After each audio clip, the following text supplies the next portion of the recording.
Kami terima di dalam nama Yesus kami berdoa, kita sama-sama katakan, amin, amin, amin, amin. Silakan duduk, shalom. Firman Tuhan malam hari ini diambil dari Roma pasal yang kelima, ayatnya yang ketiga, sampai ayat yang kelima. Saya berikan judul arti daripada pengharapan, kita belajar tentang pengharapan. Pengharapan itu sesuatu yang seringkali disalahartikan, karena pengharapan kita kepada Tuhan kita kaitkan dengan keinginan kita, dan seringkali saya sudah katakan berkali-kali Tuhan datang untuk menjawab kebutuhan, dan seringkali bukan keinginan, bahkan kalau keinginan pun dijawab, keinginannya sudah terregulasi seturut dengan firman-Nya. Itu sebabnya ketika keinginan kita tidak dijawab, ingatlah bahwa semua jawaban Tuhan pasti bawa kebaikan buat kita. Kita harus paham bahwa kita ikut Tuhan yang Maha Tahu, kita nggak tahu apa-apa. Bahkan Yeremia 17 katakan, kalau hatinya membatu, siapakah mengetahui, itu menggambarkan banyak manusia pun tidak sadar, tidak kenal dirinya sendiri. Bagaimana kita bisa tahu tentang hidup ini, bagaimana kita bisa punya hak even untuk komplain nama Tuhan. Kalau diri kita sendiri aja kita nggak paham, kita nggak sadar. Alkitab selalu ngajari, kalau kita itu dekat sama Tuhan, makin dekat sama Tuhan, kita makin kenal diri kita sendiri. Jadi itu sebabnya hari lepas hari, langkah demi langkah, perhatikan bahwa semua yang Tuhan siapkan buat kita. Saya suka dengan prinsip yang selalu katakan, Tuhan gak pernah salah. Seringkali kita berpikir, Tuhan kenapa begini, jalannya begini dan begitu. Kita gak paham di ujung itu semuanya ada rangkaian yang hebat yang Tuhan buat untuk kita. Itu sebabnya firman Tuhan kalau dibaca, harus dibaca dengan betul-betul pimpinan Roh Kudus supaya kita mengerti dan biarlah kita belajar bersama-sama. Saya berdiri di sini bukan saya lebih hebat dari Bapak Ibu, enggak. Saya belajar, saya dikasih tugas sama Tuhan untuk menyampaikan ini. Sama-sama belajar, saya juga belajar. Saya juga belajar tentang diri saya setiap hari. Kita sama-sama manusia yang pernah mengalami kegagalan, manusia mengalami kelemahan, sama. Tetapi biarlah ini menjadi pedoman bagi hidup kita masing-masing. Ya, ayat 3 mengatakan begini, kita malah bermegah juga dalam kesengsaraan kita. Ini ayat kalau dibaca sepintas, seolah-olah sepertinya Paulus ini kok sombong banget bermegah di depan masalah. Dia lagi kasih tahu sama kita, saya ada masalah, saya bermegah itu karena saya tahu Tuhan di pihak saya. Saya jadi hebat karena Tuhan saya hebat, saya jadi luar biasa karena Tuhan saya luar biasa. Dia lagi ngasih tahu sama kita, ya. Dan itu sebabnya ini yang terjadi. Dikatakan, diajarin begini, kita malah bermegah dalam kesengsaraan. Kesengsaraan atau masalah itu faktor eksternal. Ujian bisa datang kapan aja, ya. Kemudian dikasih tahu begini, kesengsaraan itu akan menimbulkan yang namanya ketekunan. Kalau sampai kesengsaraan atau masalah tidak menimbulkan ketekunan, bahaya. Jadi masalah itu harusnya menimbulkan ketekunan. Ketekunan apa? Ketekunan kita lari kepada Tuhan, ketekunan kita rajin, justru makin rajin baca firman, mendengarkan firman dan melakukan firman. Kalau sampai kesengsaraan itu membuat kita tidak tekun sama Tuhan, itu bahaya. Itu sangat bahaya. Karena satu-satunya yang kita bisa kontrol dari peristiwa, dari konteks ini adalah hanya ketekunan. Hanya ketekunan. Kemudian dia sambung dengan sesuatu yang luar biasa, dia katakan begini, ketekunan itu ayat yang berikutnya akan menimbulkan tahan uji. Tahan uji dalam bahasa Inggris disebut character. Jadi ketika kita tekun, ketika kita justru lari ke Tuhan, kita cari firman, kita cari topangan dari firman untuk menguatkan kita justru lari kepada Tuhan, bukan lari dari Tuhan ketika ada masalah. Dan kita lakukan itu, dan itu satu-satu yang kita bisa kontrol tentang diri kita sendiri, akan membuahkan sebuah karakter yang tahan uji. Yang tahan uji. Kemudian karakter yang tahan uji itu akan menimbulkan di ayat yang keempat, ketekunan menimbulkan tahan uji menimbulkan pengharapan. Dan pengharapan ini dikatakan begini, pengharapan itu artinya apa? Ayat 5, pengharapan itu tidak mengecewakan. Karena kasih Allah telah dicurahkan di dalam hati kita oleh Roh Kudus yang telah dikaruniakan kepada kita. Ini dalam sekali ayatnya. Karena banyak orang yang bacanya cepat-cepat, ketika udah sampai di ujung, dia bilang ini, pengharapan tidak pernah mengecewakan di dalam Tuhan. Apaan? Gue kecewa kok. Aku sering kecewa kok sama Tuhan. Dapat jawaban begini kecewa. Dia tidak ngerti konteksnya bahwa ketika dia berhadapan sama sebuah masalah, dan dia tekun di dalam firman, yang terbentuk adalah karakter dia jadi tahan uji, itu karakter ilahi yang terbentuk dalam hidupnya. Orang seperti itu ketika akhirnya timbul pengharapan pun adalah buah. Jadi tahan uji, karakter itu buah daripada ketekunan, pengharapan pun buah daripada ketekunan. Jadi pengharapan itu bukan sesuatu tombol yang kita pencet on sama off. Saya butuh pengharapan, saya pencet tombol on supaya saya dapat. Nggak bisa. Makanya banyak orang bingung dan lain sebagainya karena nggak pernah tekun sehari-harinya. Oke, satu hari nanti kita akan, saya udah siapin khotbahnya, nanti satu hari kita belajar tentang 4 kondisi hati. Ada firman yang jatuh di pinggir jalan. Di pinggir jalan itu selalu dilewati orang. Tanahnya makin keras, nggak pernah berakar ke bawah. Dicuri sama burung. Hilang begitu aja. Yang kedua, jatuh di tanah yang berbatuan. Ketiga, jatuh di dalam tanah, jadi waktu berbatuan juga nggak bisa tumbuh, karena banyak batu yang menghalangi. Yang ketiga, tumbuh, tetapi dia juga membiarkan duri tumbuh di dalam hidupnya. Jadi waktu akhirnya dia mulai bertumbuh, dihimpit Alkitab katakan oleh duri-duri yang dia biarkan tumbuh juga dalam hidupnya, akhirnya firmannya lenyap. Gitu loh. Banyak kita masih berpegangan sama nilai dunia, itu yang menghimpit akhirnya. Yang keempat, kondisi hati itu dikatakan kondisi hati yang baik. Dan dikatakan dia akan berbuah di dalam, firman Tuhan katakan begini, di dalam ketekunan. Jadi ketekunan ya itu adalah sesuatu yang sungguh dahsyat dalam hidup ini. Makanya orang memulai sesuatu tuh gampang, orang mau komitmen di awal menyebut komitmen gampang, tetapi ketika melakukan komitmen itu another level lah. Jadi orang yang tekun, orang yang menjaga komitmen, kasih mula-mula, dia menjadi orang yang sangat konsisten. Itu bahasa Inggrisnya disebut perseverance. Orang yang betul-betul tekun aja tiap hari udah. Dan akhirnya orang seperti begini ketika ada masalah dan dia mau tekun di dalam firman, dia lari ke Tuhan, bukan lari dari Tuhan. Yang terjadi adalah terbentuklah sebuah karakter ilahi. Makanya dikatakan tahan uji, bahasa Inggrisnya karakter. Karakter, ketika tumbuh karakter yang tahan uji, itu sebabnya dia menjadi orang yang karakternya menjadi serupa seperti Kristus. Ketika dapat jawaban doa, dia gak akan kecewa. Mungkin gini, secara manusiawi gini. Waktu kita dapat jawabannya, ya kok gak seperti apa yang aku harapkan misalnya. Kok gak seperti apa yang aku inginkan ya. Tapi orang seperti ini, orang yang betul-betul karakternya sudah dibentuk sama Tuhan. Karena dia lari ke Tuhan, dia tekun di dalam firman. Dia akan katakan begini, gak apa-apalah Tuhan kan gak pernah salah ya. Pasti di ujung daripada ini semuanya, jawaban ini akan membuat atau membawa kebaikan buat aku. Udah aku tenang aja. Orang seperti begini berdamai sama dirinya. Orang seperti ini berdamai sama apapun yang terjadi sama dirinya. Orang seperti begini hidupnya sangat tenang. Itu sebabnya perjalanan hidup ini ya banyak sekali Alkitab mengkaitkan dengan perjalanan yang nggak tahu ujungnya, perjalanan yang seolah-olah nggak ada dasar untuk berharap. Itu dikasih tahu di Alkitab perspektifnya manusia seperti apa, perspektifnya Tuhan seperti apa dan seterusnya. Jadi itu adalah dasar daripada Roma pasal yang kelima. Saya nggak punya waktu untuk bahas ayat 1 sama 2. Ayat 1 sama 2 itu lebih keren lagi. Ayat 1 sama 2 itu buat nanti deh. Itu karena itu tentang didamaikan sama Tuhan. Itu luar biasa juga gitu ya. Saya lagi siapin eksposisi Roma pasal yang kelima, nanti mungkin satu hari saya bisa upload di YouTube. Kita belajar kitab Roma, karena gini, kitab Roma itu adalah kitab yang sungguh vulgar tentang Paulus membahas tentang kasih karunia. Ada 2 kitab di Alkitab yang Paulus bahas kasih karunia itu vulgar banget. Roma, Galatia, vulgar itu. Kita ngerti 2 kitab ini, kita ngerti apa yang ditulis sama Paulus dalam hal yang lainnya. Karena itu luar biasa sekali dan memerdekakan kita. Sungguh memerdekakan. Jadi ini kaitannya sungguh dalam dan biarlah paling tidak kita ngerti ayat yang ketiga sampai kelima dulu tentang pengharapan ini. Karena selama kita hidup, selama kita bernafas, pengharapan tidak akan pernah ada habisnya. Kita berharap buat ini, nanti dapat lagi hal ini, ada pergumulan yang baru. Kita terus hidup di dalam pengharapan. Selalu begitu. Nah, coba lihat contoh ini ya. Ibrani pasal yang ke-11, ayatnya yang ke-8. Ibrani pasal yang ke-11, ayat yang ke-8. Karena iman, Abraham taat.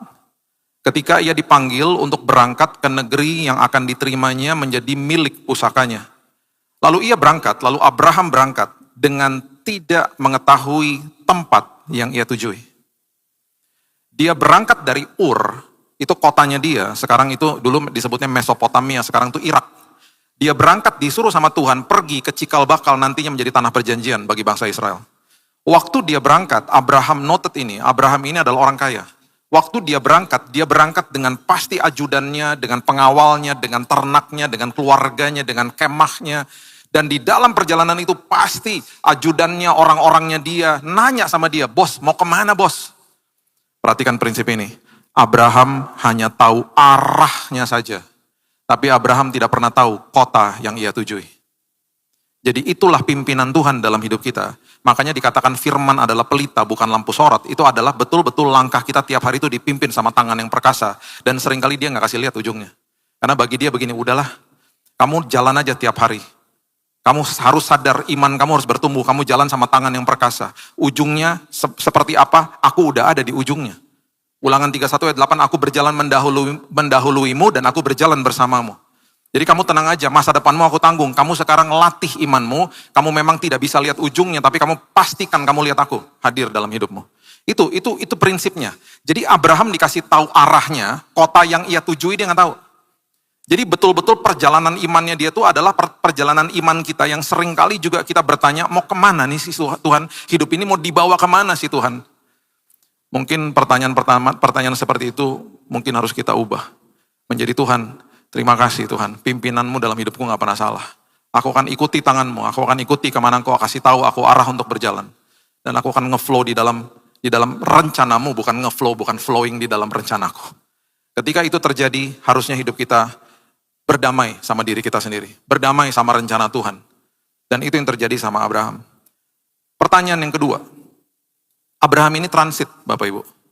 Waktu dia transit, ya, sebelum dia sampai ke kota itu, ini perspektifnya dia. Perspektifnya kita juga hari ini. Gini loh, kita lihat masa depan seolah-olah seperti nggak ada dasar untuk berharap. Seolah-olah begitu. Makanya Roma pasal yang keempat ayat 18 mengatakan begini, Roma 4 ayat 18. Sebab sekalipun tidak ada dasar untuk berharap. Ini perspektifnya kita loh, perspektifnya manusia. Namun Abraham berharap juga dan percaya bahwa ia akan menjadi bapak banyak bangsa menurut yang telah difirmankan, demikianlah banyaknya nanti keturunanmu. Dia punya Ishak di usia 100, Saranya 91. Dia juga nggak tahu kota yang ia tujui di mana, dia lagi transit. Seolah-olah saya tidak punya dasar untuk berharap. Saya nggak tahu saya harus kemana, saya nggak ada dasar untuk berharap. Itu perspektifnya manusia. Sekarang coba lihat Alkitab mencatat perspektifnya Tuhan, pandangannya Tuhan tentang kita. Ibrani pasal yang ke-11 ayat 9 dan 10, coba lihat. Ibrani 11 ayat 9 dan ayat yang ke-10. Firman Tuhan katakan begini. Karena iman, ia diam di tanah yang dijanjikan itu seolah-olah di suatu tanah asing, dan di situ ia tinggal di kemah dengan Ishak dan Yakub yang turut menjadi ahli waris janji yang satu itu. Sebab ia menanti-nantikan kota, perhatikan ini, yang mempunyai dasar. Mempunyai dasar, yang direncanakan dan dibangun oleh Allah. Dari perspektifnya kita lihat masa depan kita, aduh dasarnya apa sih Tuhan aku bisa berharap? Sepertinya nggak ada dasar untuk berharap. Di sisinya Tuhan bilang gini, ada kota, ada bangunan, ada rencanaku yang aku bangun di masa depanmu. Dan itu semuanya aku dasari dengan batu penjuru maksudnya. Kalau kita baca tentang prinsip batu penjuru, Tuhan membangun hidupnya manusia. Bahkan kitab Ibrani yang sama kitab ini mengatakan dia adalah ahli bangunan.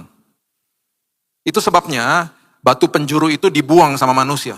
Dan kitab Yesaya mengatakan batu penjuru itu adalah batu yang teruji, batu yang mahal, batu yang teguh. Batu itu dibuang sama manusia. Padahal dikatakan I am the cornerstone, aku adalah batu penjuru. Dibuang sama manusia. Pada saat itu, bangunan-bangunan kalau dibangun, batu penjuru itu adalah interlocking stones, ditaruhnya di ujung. Dan itu dia akan ngelok semua fondasi. Makanya Yesus katakan, kalau kamu dibangun di atas aku, beres kamu. Dan ini perspektifnya Tuhan, ketika kita lihat seolah-olah nggak ada dasar untuk berharap, dia katakan kepada kita, masa depanmu sudah aku bangun.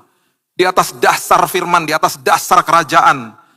Jadi perspektifnya kita sama Tuhan memangnya berbeda. Manusiawi kita akan mengatakan nggak ada dasar untuk berharap.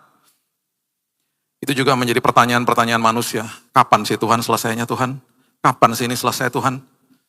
Nah, itu ada kaitannya dengan apa yang kita bicarakan malam hari ini. Pengharapan itu selalu korelasinya adalah kepuasan. Saya akan puas kalau saya dapat apa yang saya harapkan. Saya akan senang kalau saya dapat apa yang saya harapkan. Alkitab mengajarkan sebaliknya. Alkitab mengatakan bersukacitalah di dalam penantian. Bersukacitalah selagi engkau menunggu harapanmu. Alkitab selalu mengajarkan karakternya kita yang diubahkan. Bukan dimanja-manja sama Tuhan. Makanya roti mana diberhentikan sama Tuhan. Di Yosua pasal yang ke-5. Ketika mereka masuk ke dalam tanah perjanjian, roti mananya di stop. Dan di Yosua pasal yang ke-5 itu dikatakan di tanah Gilgal ketika mereka disunat. Dan ketika mereka masuk ke dalam tanah perjanjian, itu generasi kedua daripada bangsa Israel yang ada saat itu boleh masuk ke dalam tanah perjanjian. Orang tuanya nggak boleh. Dan arti disunat di Yosua itu dikatakan, kamu disunat untuk meninggalkan celah Mesir, paradigma lama. Karena tadinya 40 tahun dimanja-manja sama roti mana. Waktu mereka masuk ke dalam tanah perjanjian, mereka diminta sama Tuhan mengelola tanah yang menghasilkan susu dan madu. Dan tanah itu nggak bisa cuma sekedar menghasilkan, harus dikelola. Dan waktu dikelola, itu di hari itu roti mana diberhentikan sama kerajaan sorga. Artinya levelnya bertambah, levelnya naik, manja-manjanya udah selesai. Biasanya orang kalau baru terima Yesus ya, kan masih bayi rohani. Pemeliharaan Tuhan tuh seolah-olah ya, sepertinya kayaknya gampang banget. Banyak dapat perkenanan Tuhan, karena dia masih bayi rohani. Mazmur 137, Daud bilang apa? Aku menyapih diriku. Artinya aku meninggalkan ketergantungan sama susu. Artinya aku mau bertumbuh, hai jiwaku, bertumbuhlah, dewasalah di dalam Tuhan. Dan ketika orang-orang seperti begini masuk ke dalam level yang baru, Tuhan bilang ini, sekarang kelola hidupmu. Manja-manjanya stop ya, sekarang kamu kelola, kamu bermitra sama saya. Pakai hal kecil dalam tanganmu, bermitra sama saya jadi perkara besar.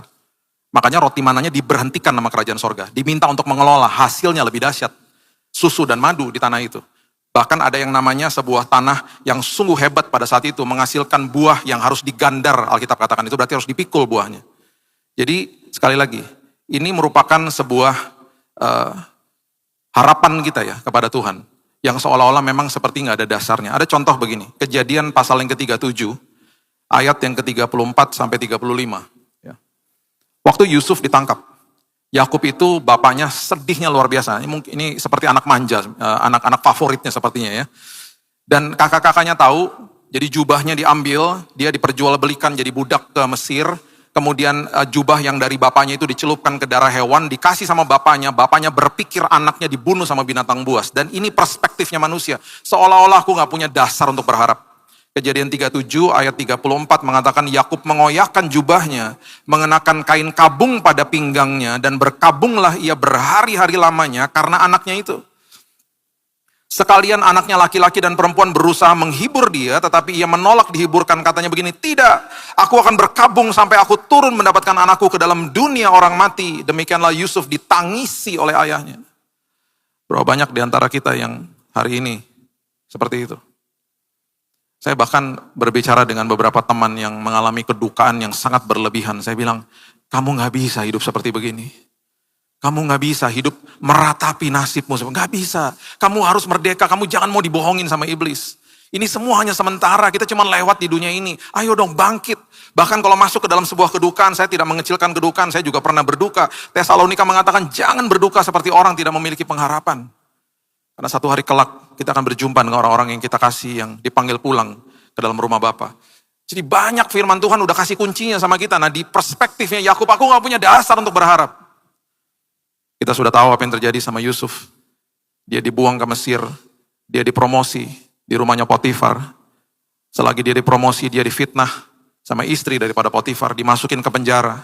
Di penjara dia menemukan karunia-Nya, bisa menafsirkan mimpi. Dia berharap dan mengatakan kepada juru minum sama juru roti yang ada di penjara bersama-sama dia, dengan dia yang waktu dibebaskan, dia katakan, guys, ingat aku ya. Mereka lupakan Yusuf 2 tahun lagi. Prosesnya gak enak Bapak Ibu. Dan waktu akhirnya dia menjadi orang nomor 2 terpenting di Mesir. Dan waktu kakak-kakaknya mencari makanan ke Mesir karena kelaparan terjadi melanda di daerah itu.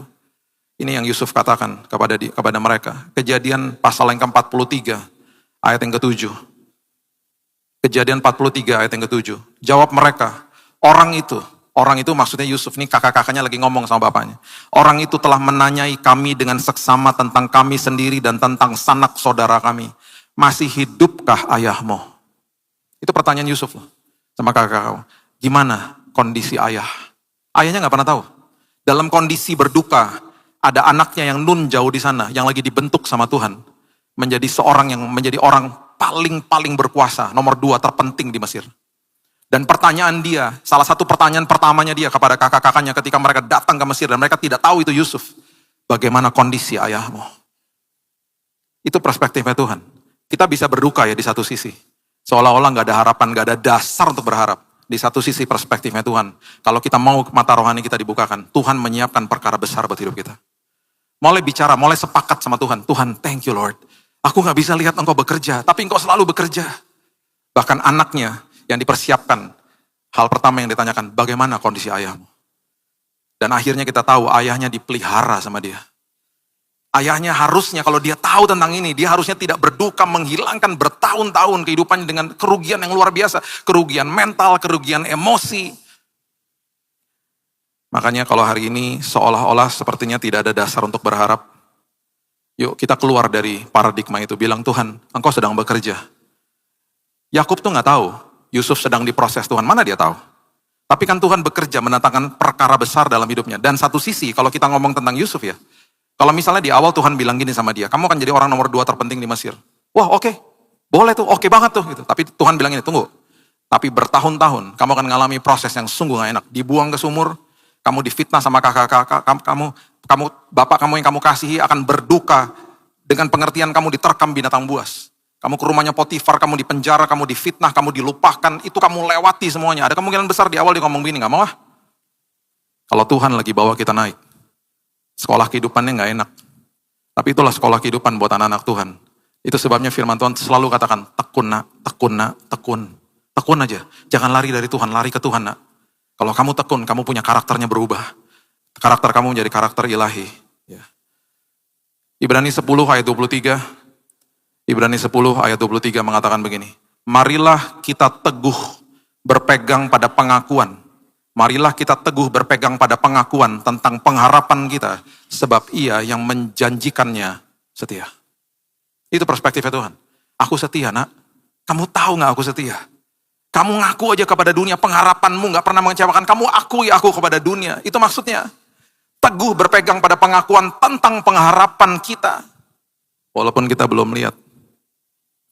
Roma 12 ayat 12. Roma 12 ayat yang ke-12 mengatakan begini. Bersukacitalah, ini luar biasa ayatnya, dalam pengharapan. Sabarlah dalam kesesakan. Tekunlah dalam doa. Jadi Alkitab lagi ngajarin, kamu jangan beranggapan kepuasan kamu itu akan kamu nikmati pas kamu dapat jawabannya. Bukan. Kamu harus belajar puas selagi kamu menunggu jawaban doa. Makanya berkali-kali saya mengajarkan di tempat ini juga, perbedaan antara orang agama Kristen dengan orang Kristen. Orang agama Kristen kejar jawaban doa. Orang Kristen yang adalah pengikut Yesus, dia akan mengejar penyertaan Tuhan selagi menunggu jawaban doa. Beda udah. Di situ kepuasan terjadi. Di situ kelegaan terjadi. Saya berani ngomong gini karena saya dan istri saya dan kedua anak saya, kita ngelewati musim yang sulit di tahun 2019 ketika saya divonis mati sama dokter kok. Dan saya di situ ya, saya bilang ini Tuhan, saya mau tersenyum setiap hari. Karena di lantai di mana saya dirawat itu mengerikan dan saya kalau ingat sampai hari ini saya masih merinding kalau ingat itu. Karena orang mati tiap hari di lantai kemo itu, lantai 8. Orang mati, orang menjerit, orang menangis, orang menjerit-jerit dengan sangat keras karena ketakutan dan kesakitan. Ada keluarga yang menjerit karena keluarganya meninggal, ada yang mau bunuh diri, mau loncat dari lantai 8, itu yang saya lewatin. Saya kalau nggak punya Tuhan nggak akan bisa tersenyum. Teman-teman saya kalau masuk ke kamar bilang gini, lu kok tersenyum sih Bil, kok lu ada sukacita sih, kok ada damai sejahtera. Saya bilang gini, sukacita sama damai sejahtera itu adalah buah roh. Kamu lagi nikmati buahnya, karena buah dinikmati sama orang lain. Di kitab Korintus dikatakan Tuhan yang menumbuhkan buah kebenaranmu. Saya udah puas, saya udah lega, saya udah tersenyum. Padahal belum dapat kesembuhan. Dan itu yang memerdekakan hidup saya. Dan itu yang Alkitab ajarkan. Pengharapan di dalam aku tidak pernah mengecewakan. Ubah karaktermu. Masuk ke dalam rencanaku. Ya. Ada satu ayat yang sungguh-sungguh membekas di hati saya. Kita buka sama-sama ya. Lukas 1 ayat 37. Lukas 1 ayat 37. Banyak sekali bahan ini saya lagi lihat waktu juga karena saya kasih yang nugget-nuggetnya aja biar Bapak Ibu pulang nih bawa rotinya gitu ya. Supaya kita makin ngerti ini prinsip ini. Lukas 1 ayat 37. Ini ayat juga sering kali ya bacanya juga agak-agak ya transaksional gitu loh. Hati-hati kalau baca firman tuh betul-betul harus gini ya. Kalau baca firman, jangan baca supaya apa yang cuman kita mau ngerti aja. Kita bilang ini, Tuhan bukakan firman itu supaya firman ini jadi kaca buat saya. Supaya mengubahkan diri saya juga gitu loh. Jangan cuman mau baca firman dan kita cuman mau kehendak kita yang masuk ke situ. Dan kita hilangkan makna yang sebenarnya. Lukas 1 ayat 37 ini konteksnya ketika malaikat datang kepada Maria. Dia katakan begini, sebab bagi Allah tidak ada yang mustahil. Nah, dikutip nih ayat, dimutilasi ayat-ayat seperti begini, akhirnya orang kecewa. Ah, katanya Tuhan gak ada yang mustahil. Kok ini terjadi Pak? Kok ini terjadi Pak? Gitu. Ingat ya, sebab bagi Allah tidak ada yang mustahil. Di situ ada kata bagi Allah toh, bagi Allah. Di terjemahan amplified, Alkitab bahasa Inggris Amplified. Ada kata yang keluar begini. For with the Lord, nothing is impossible. Bersama dengan Tuhan. Jadi ayat ini harusnya diterjemahkan begini. Bagi dan bersama Tuhan, tidak ada yang mustahil. Maksudnya apa? Kalau hanya sekedar bagi Tuhan saja, kita akan transaksional mungkin. Oh Tuhan jawablah, ini nggak mungkin Tuhan harus jawab. Karena kita juga katakan bagi Tuhan dan bersama Tuhan, itu bahasa aslinya. Bersama Tuhan, tidak ada yang mustahil. Artinya bukan sekedar masalahnya diubahkan. Bahkan kalau masalahnya nggak diubahkan, yang paling penting adalah saudara sama saya diubahkan Tuhan. Itu yang paling dahsyat. Jadi ayat ini kalau dimengerti dengan benar, itu luar biasa. Luar biasa. Konteks-konteksnya banyak sebenarnya. Salah satunya misalnya kalau kita baca di Keluaran 14 misalnya ya, ayat 15 sampai 16. Mereka bilang begini. Di depan mereka nih ya, di depan bangsa Israel, laut merah, laut teberau, laut merah. Musa bilang sama bangsa Israel, tenang aja Tuhan akan berpihak sama kita. Oh Musa teriak-teriak, tiba-tiba Tuhan bilang begini. Keluaran 14 ayat 15. Berfirmanlah Tuhan kepada Musa, mengapakah engkau berseru-seru demikian kepadaku? Jangan banyak ngomong maksudnya. Tuhan bilang ini, bertindaklah, katakanlah kepada orang Israel, supaya mereka berangkat. Sebelum laut terbelah, berangkat. Itu maksudnya, bersama Tuhan tidak ada yang mustahil. Berarti ada bagian kita, bagian iman kita bersama Tuhan. Bukan sekedar bagi Tuhan, kalau enggak kita, transaksional, udah Tuhan aja. Enggak, bersama kita. Bagi Tuhan dan bersama Tuhan tidak ada yang mustahil. Itu pengertiannya. Dan engkau, Tuhan katakan, angkatlah tongkatmu dan ulurkan tanganmu ke atas laut, dan belahlah airnya, sehingga orang Israel akan berjalan di tengah-tengah laut dan di tempat kering. Berangkat, angkat tongkat, angkat tangan. Bertindak dengan iman, berangkatlah, angkat tongkatmu, apa artinya? Apapun yang kecil dalam hidupmu, bermitralah sama saya. Kamu cuma punya dengkul untuk berdoa, kamu hanya punya air mata menangis di hadapanku, nggak pakai itu. Bermitra sama saya, dan angkat tanganmu memuji namaku, perkara besar terjadi. Itu maksudnya. Kamu melangkah dulu, bersama dan bagi Tuhan tidak ada yang mustahil. Disitulah karakter kita diubahkan Tuhan. Tekun menimbulkan karakter. Ini yang Alkitab ajarkan. Yosua pasal yang ketiga ayat 15 mengatakan begini. Ini di pembelahan air itu ada 2 kali. Laut Teberau, Laut Merah, dan Sungai Yordan. Sebelum mereka masuk ke kota namanya Yeriko. Waktu mereka mau ke sana, mereka berhadapan juga sama sungai yang sungguh deras airnya. Bapak Ibu kalau ke Israel sekarang udah beda lah. Sungai Yordannya tenang banget sekarang. Ada ikan-ikan kecil, gelitik-gelitik kaki gitu kalau lagi baptis ya. Sekarang udah beda lah. Dulu ngeri. Itu airnya bergelora di sana. Perhatikan Yosua 3 ayat 15. Sesudah para pengangkat tabut kaum Lewi ya, sampai ke Sungai Yordan. Kaum Lewi itu yang tugasnya praise and worship sama Tuhan. Dan para imam pengangkat tabut itu mencelupkan kakinya ke dalam air di tepi sungai itu. Dicelupin dulu, Tuhan bilang, celupin kaki kamu. Katakan sungai Yordan itu sebak sampai meluap sepanjang tepinya selama musim menuai. Terbelah. Mereka lewat di situ. Menuju ke Yeriko. Dua insiden ini, Tuhan katakan bukan sekedar bagi saya, tidak ada yang mustahil. Bersama saya, tidak ada yang mustahil. Dan ingat, bukan sekedar hasilnya, tapi yang paling penting hidup kita diubahkan Tuhan. Iman kita makin teguh, kita menjadi orang-orang yang punya karakter yang tahan uji, apapun jawabannya kita akan bilang, Tuhan baik, Tuhan luar biasa, Tuhan gak pernah salah. Saya mah tahu apa, ya orang Sunda bilang, saya mah tahu apa. Saya cuman orang yang hanya abide in His word, tekun sama dia. Dan justru di dalam kondisi begitu, kita menjadi orang-orang yang puas, dan orang-orang yang sangat lega di dalam Tuhan. Saya tutup dengan ini. Kata pengharapan, di dalam pelajaran ini ya, kata pengharapan, pertama kali keluar, itu adalah sebuah kata yang diterjemahkan di dalam bahasa Indonesia, tali. Ini adalah kisah tentang Rahab, seorang pelacur yang ada di Yeriko. Waktu itu ada 2 orang, ya mata-mata dikirim masuk ke Yeriko, dikejar sama orang-orang di sana, ngumpet di rumahnya pelacur ini, namanya Rahab. Nah si Rahab ini bilang begini sama mereka, guys, kita nih di kota Yeriko udah tahu, udah dengar bahwa 40 tahun yang lalu Tuhanmu membelah lautan dan engkau adalah bangsa yang ditakuti sama bangsa-bangsa karena banyak bangsa-bangsa selama perjalanan ditaklukkan oleh engkau. Oh kita udah dengarlah siapa engkau gitu ya. Mereka disembunyikan, kemudian mata-mata itu juga mengatakan kepada Rahab, nanti kita akan menyerang kota ini. Rahab berkata begini sama mereka, seorang pelacur, tolong spare my family, tolong jangan sampai keluarga saya mati. Yosua pasalnya yang kedua, ayat 18. Ini sungguh indah ayat ini.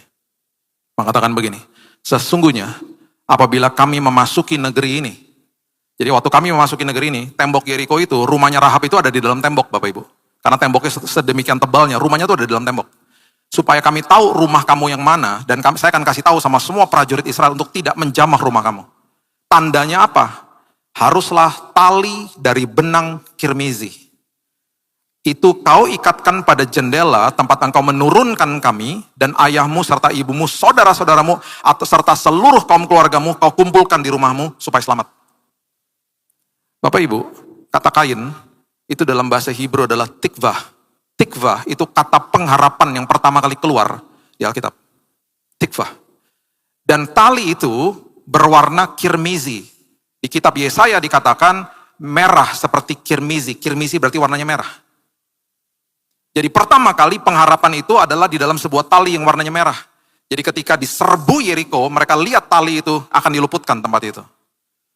Tahukah Bapak Ibu, kalau Bapak Ibu baca di kitab Matius, Rahab akhirnya menikah dengan salah satu dari prajurit Israel. Dan dia ada di dalam silsilah Yesus. Tuhan pakai orang-orang gagal di masa lalu yang menjadi silsilah keturunan daripada dia. Dan tikvah yang merupakan warnanya merah, itu merupakan lambang daripada darah Yesus yang dicurahkan di kayu salib. Dan sebelum peristiwa ini, kalau kita mundur ya di Keluaran, pertama kali lambang daripada salib itu dibubuhi di pintu bangsa Israel dengan hisop. Dan itu lambangnya salib. Ketika tulah yang ke-10 melewati rumah-rumah bangsa Israel. Dan Tuhan katakan lewat Musa, bubuhi pintu-pintumu dengan darah anak domba. Dan bentuknya kiri kanan atas, lambang salib. Dan itu malaikat maut akan lewat. Darah Kristus yang tercurah di kayu salib. Ribuan tahun setelah itu. Dicurahkan dari anak domba, bukan sekedar anak domba Allah, tetapi anak domba Allah. Dan itu sebabnya kalau kita manunggal dengan darah Yesus, makanya saya selalu katakan yuk perjamuan kudus sama keluargamu. Hari ini anak-anak saya dua-duanya sudah jauh, jadi kami perjamuan kudusnya online lah. Kami perjamuan kudus, saya bilang ini, Tuhan darahmu yang tercurah bukan sekedar menghapus dosa, menjaga keluarga dan masa depanku selama-lamanya dalam nama Yesus. Di dua insiden ini, pengharapan itu kaitannya dengan darah. Dengan warna merah darah Yesus. Di dalam darah itu pengharapan kita gak mungkin bisa mengecewakan. Apapun itu kebutuhanmu hari ini, katakan kepada Tuhan, Tuhan terima kasih. Bersama dan bagi Tuhan, tidak ada yang mustahil. Aku percaya aku diubahkan yang terutama. Supaya ketika aku nanti dapat jawaban doanya, gak mungkin ngecewakan karena aku sudah diubahkan Tuhan. Itu arti daripada pengharapan. Dan selama aku lagi nunggu Tuhan jawaban doa, berikan aku kelegaan, berikan aku kepuasan. Saya sedang bergumul sama apapun yang sedang kita gumuli. Penyakit lah, kondisi keluarga lah, kondisi ekonomi, apapun itu. Tersenyumlah. Dan katakan kepada keluargamu nanti malam kalau mesbah keluarga. Tuhan terima kasih, kami sudah lega dan puas. Karena pertolongan, mujizat, kesembuhan sedang dalam perjalanan. Berikan tepuk tangan kita untuk Tuhan kita.